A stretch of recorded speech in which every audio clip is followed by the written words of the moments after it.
Hey everybody, Matt Barton here with this week's Broker Minute or Two. This one's kind of fun. I had an agent in one of our northern offices call me last week with a question. She had a listing, and the neighbor got upset about drone footage. Not the first time this has happened, nor will it be the last.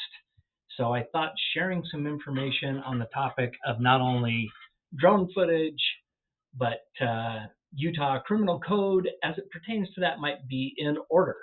So let's go to the screen. All right, so here is Utah Criminal Code in regards to privacy that covers drone footage, et cetera, et cetera.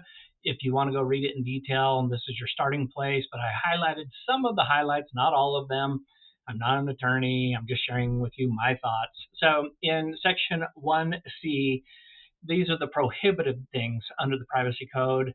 Item C is if an individual installs or uses outside a private place a device for observing, photographing, hearing, recording, blah, blah, blah, events originating in a private place, which would not ordinarily be audible, visible, etc., outside of that private place without the consent of the person. So if we stopped right there, that watermelon colored section, you're like, oh my gosh, we can't do drone footage, right? I mean, holy cow, unless we go to the neighbors and anybody who might show up in an elevated view and get their permission.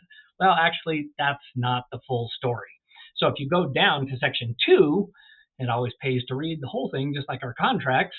It says a person is not guilty of a violation of privacy of this section if, one, the device used is an unmanned aircraft, and in section B, it's for a legitimate commercial use, which real estate is, and then C, any conduct described in section 1, which would be all the violations we just were talking about, that occurs via the unmanned aircraft is solely incidental.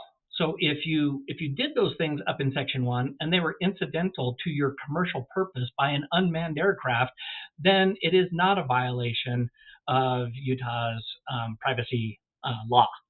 Okay, well, let's not leave it there. Let's dig a little bit deeper on this, right? So I was querying, of all things, it got my curiosity going on this. I was having this long dialogue with ChatGPT, and this is the question. I had a whole series of them, but it culminated in this question. It's like, okay, in the context of the criminal code cited above, which we just read, above a certain altitude, a drone can't help view adjacent properties. So how is a seller of real estate supposed to take drone video of their home and its placement in a neighborhood without viewing or recording adjacent properties without violating the law? Is the only answer to not take drone footage of the seller's home. And it came back with actually some helpful information. Let me see if I can zoom in on this. I think the first section is important. I'm not going to go everything down in the points below. If you really are interested, you can stop the video and read those best practices. But the main section is this one: permissible, filming a home for marketing purposes where adjacent properties appear incidentally without focusing on individuals or attempting to peer into private spaces, windows, backyards, etc. Remember, this is with intent or incidentally. You're not going to run afoul of the privacy code in Utah. So these best practices, I'm just going to rattle off the highlights. Keep focused on the subject property. Don't be peering over the fence and going, oh, look, and here's a detailed shot of the neighbor's yard. That's probably not covered. Avoid lingering shots of private spaces. Fly at a reasonable altitude, 100, 150 feet. And your drone operators, photographers should know all this themselves, but again, not necessary, but could be professional. Inform the neighbors you're going to be shooting. So if you don't want to be in the video, stay in your house for 5 minutes or whatever the case may be. And then do not show or use footage showing identifiable individuals. You know what? If this was your shot, you would have a hard idea knowing who I am. So overhead shots, you're typically not going to run the risk of that. Gosh, you know what? If somebody was adventurous in their backyard and wanted to get a suntan, probably ought to steer clear of that.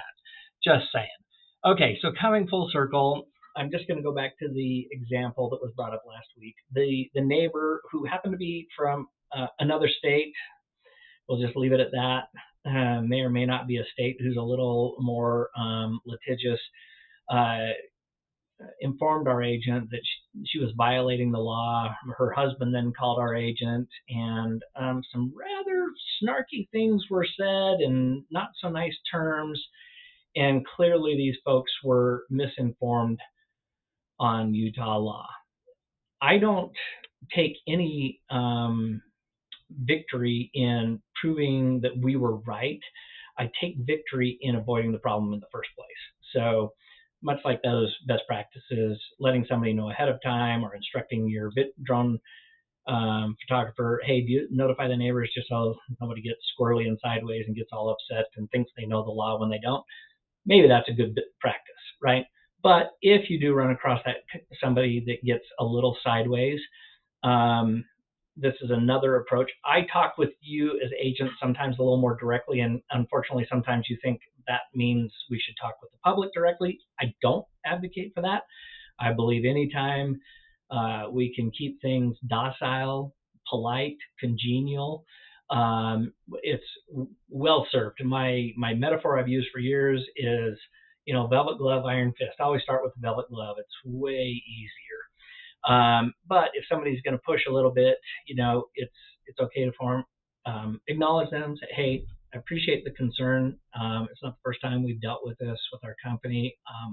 I think you may be misunderstanding Utah code on this, where we're not intentionally trying to film yours, but we have every right to show our property in the context of the surrounding neighborhood, and we're not focusing on your property.